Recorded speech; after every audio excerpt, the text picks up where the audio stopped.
मोहतरम, आपके सामने अब हर में मदीना में आया हूँ, नबी के दर पे आया हूँ और ये नबी के दर पे रहने वाले कबूतरों के पास आपके सामने आपको ये कबूतर नज़र आ रहे हैं। ये आप देख लें कबूतर, ये वो खुश नसीब हैं जो 24 घंटे सुबह शाम सरकार के दर पे रहते हैं। खुश नसीब हैं सुबह शाम हजूर के दर पे रहते हैं।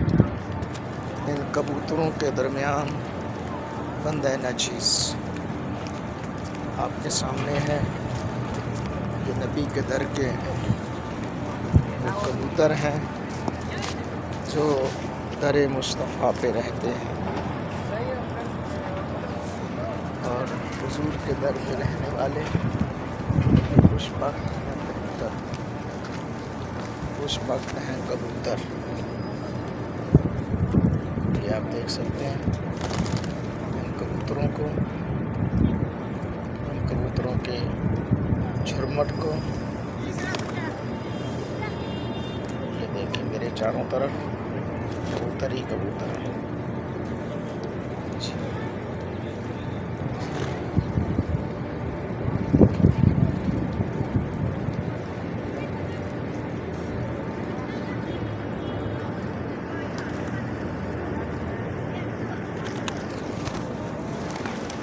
हज़रात मोहतरम, ये खुशबख्त हैं।